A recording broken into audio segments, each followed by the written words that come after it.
आज हम 7वीं कक्षा का 5वां पाठ बसंत गीत यह देखने जा रहे हैं। यह पाठ कविता के तौर पर हम देखेंगे।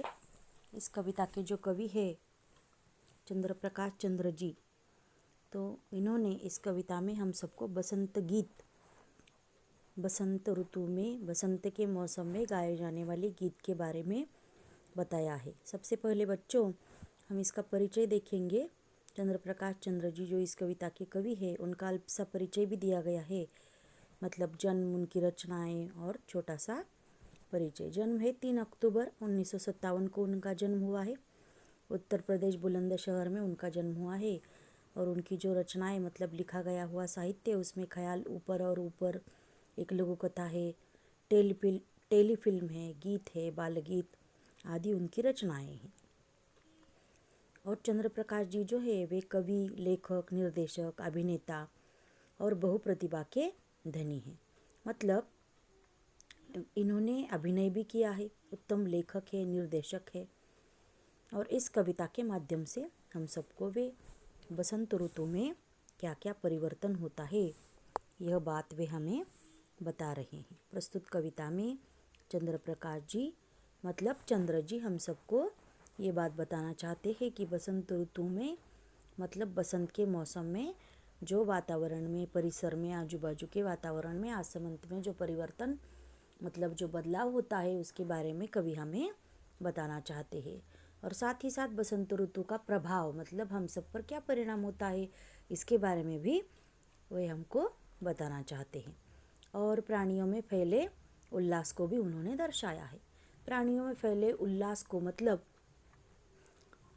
पशु, पक्षी, मानव, इनमें एक प्रकार का उत्साह, आनंद ये लोग प्रकट करते हैं। इसीलिए मतलब एक उल्लास का, उत्साह का, जोश भरा, आनंद भरा वातावरण बसंत ऋतु में छाया हुआ होता है। ऐसा कवि हमें क्यों कह रहे हैं? क्योंकि एक उल्लास भरा, उत्साह भरा, आनंद भरा वातावरण बसंत ऋतु में इसके लिए, क्योंकि बसंत जो मौसम होता है, बसंत ऋतु जो होता है, वह ठंडी समाप्त हो जाने के बाद और ग्रीष्म ऋतु आने से पहले, मतलब गर्मी की शुरुआत आने से पहले आने वाली जो ऋतु होती है, आने वाला जो मौसम होता है, उसे बोला जाता है बसंत ऋतु। तो बसंत ऋतु के बारे में प्रस्तुत कविता में चंद्र प्रकाश चंद्र जी हम सबको ये बात बता रहे हैं कि एक एक कड़ी मैं आपको पहले बताऊंगी और उसका अर्थ भी बताऊंगी। यहाँ कविता में कवि हम सबको ये बात बता रहे हैं कि जिस तरह आपके घर में कोई त्योहार होने पर, उत्सव होने पर आप सज धज कर, बन ठन कर नए कपड़े पहनते हो, सज धज कर रहते हो, बन ठन कर रहते हो, उसी प्रकार बसंत का मौसम आने पर, बसंत का ऋतु आने पर ये पूरी धरती, ये पृथ्वी पूरी तरह से सज गई है। ऐसा लगता है कि उसने हरा भरा वस्त्र पहन लिया हो। हरा भरा बिछौना सभी और धरती के ऊपर बिछा गया है, फैलाया गया है, ऐसा नज़र आता है। और इस प्रकार सज धज कर ये बसंत ऋतु आ गई है। और इसका आगमन होते ही, बसंत ऋतु का आगमन होते ही कवि हम सबको कहते हैं कि हम सबको बसंत ऋतु के गीत गाने चाहिए। तो देखो, सजी आयो रे ऋतु बसंत सजी आयो, अजी गाओ रे ऋतु बसंत सजी आयो। मतलब इन दो पंक्तियों में हम सबको कवि यह बताना चाहते हैं कि सज धज कर बसंत ऋतु आ गई है और बसंत ऋतु के गीत हम सबको गाने हैं उसका आगमन होने पर। कली कली करत कलोल कुसुम मन मंद मंद मुस्कायो। मतलब कुसुम मतलब फूल, अब छोटी छोटी कलियों का रूपांतरण फूलों में होने वाला है। और वह फूल मंद मंद मुस्काते, धीमे धीमे मुस्काते हुए, खिलते हुए, वह आगे जाकर जब कलियां फूलों में रूपांतरित होगी तो भीनी भीनी खुशबू उनमें से आती रहेगी, जो सुगंध आसमंत में खुशबू फैलाएगी और मंद मंद मुस्काती हुई वह खिल उठेगी। गुन गुन गुन गुन गूंजे मधुप मन गन मधु मकरंद चुरायो। इसका अर्थ यह है कि मधुप मतलब भंवरे जो है वह, गूंजारो मतलब गुनगुन आवाज़ में, वह एक स्वर में, गुनगुन उनकी आवाज़ है भौरों की, भ्रमर, भौरे, उसे कविता में मधुप कहा गया है।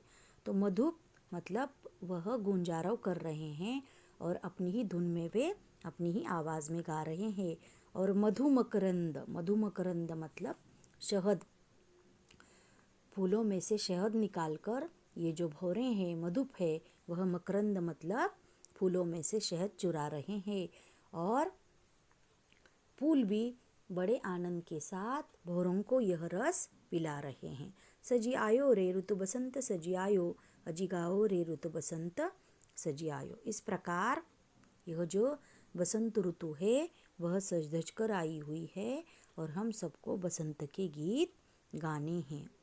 आगे वह कहते हैं, बन बन बाग बाग बगियन में सुहानी सुगंध उड़ायो। वह कहते हैं वनों में, मतलब वनों में, जंगलों में, बाग बगीचों में। हमारे घर के सामने एक सुंदर सी फुलवारी होती है। फुलवारी में हम तरह तरह के फूलों के पौधे लगाते हैं, जिन्हें सुबह सुबह देखकर हमें बहुत प्रसन्नता महसूस होती है, ताजगी महसूस होती है। ऐसे बाग बगीचे, उद्यान, वन वन मतलब जंगलों में, बगियनों में मतलब बगीचों में तरह तरह की सुहानी सुगंध मतलब भीनी भीनी खुशबू आसमंत में, पूरे वातावरण में, इन बगियन से मतलब बाग बगीचे, उद्यान, वनों से तरह तरह के फूल बाग बगीचों में, वनों में, जंगलों में, सभी और तरह तरह के पेड़ों पर, पौधों पर जो फूलों की खुशबू जो है वह सुहानी खुशबू सभी और फैल गई है। और ठुमकी ठुमकी मयूरा नाचत गीत कोयलिया गायो। मतलब इस बसंत ऋतु में आपने पाठ्यपुस्तक में देखा होगा कि पृष्ठ क्रमांक 39 पर अगर चित्र ध्यानपूर्वक देखो तो आपको मोर, मोर मतलब मयूर दिखाई दे रहा है। और मोर क्या कर रहा है, आपने अगर देखा होगा तो मयूर जो है वह यहाँ ठुमक ठुमक कर नाच रहा है। साथ ही साथ तितलियाँ, भौरे मतलब भ्रमर, इस प्रकार वह भी फूलों पर बैठकर रसपान करते हुए, मधुप मतलब भौरे भी वहाँ नज़र आ रहे हैं, जो क्या कर रहे हैं, फूलों का रसपान कर रहे हैं। पक्षी झूल रहे हैं, कोयलिया कुहू कुहू आवाज़ में गा रही है। यही कवि हम सबको बताना चाहते हैं कि हर एक पशु पक्षी अपना आनंद इस ऋतु में प्रसन्नता के साथ प्रकट कर रहे हैं। ठुमकी ठुमकी मयूरा नाचत मतलब मयूरा का अर्थ है मयूर। मोर, तो मोर ठुमक ठुमक कर नाच कर अपना आनंद प्रकट कर रहा है। कोयलिया मतलब कोयल, जो कुहू कुहू आवाज़ में मीठे स्वर के लिए वो बहुत प्रसिद्ध है। और कोयलिया मीठे स्वर में मतलब कोयल मीठे स्वर में गाती है, इसीलिए उसकी बोली सबको बहुत बहुत पसंद है। कोयल की कुहू कुहू आवाज़ सब सुनना चाहते हैं। सजी आयो रे ऋतु बसंत सजी आयो, अजी गाओ रे ऋतु बसंत सजी आयो। इस प्रकार ये बसंत ऋतु हरा भरा वस्त्र पहनकर सृष्टि को हरा भरा करती हुई, ये सज धज कर आई हुई ऋतु, उसका आगमन हो गया है। इसीलिए हम सबको गाने गाकर उसका स्वागत करना है। पीली पीली सरसों फूली अरु बौर अमवा पे छायो। मतलब पीले पीले फूल जो है वो किसके हैं, सरसों के। सरसों मतलब राई, मराठी में आप जिसे मोहरी बोलते हो।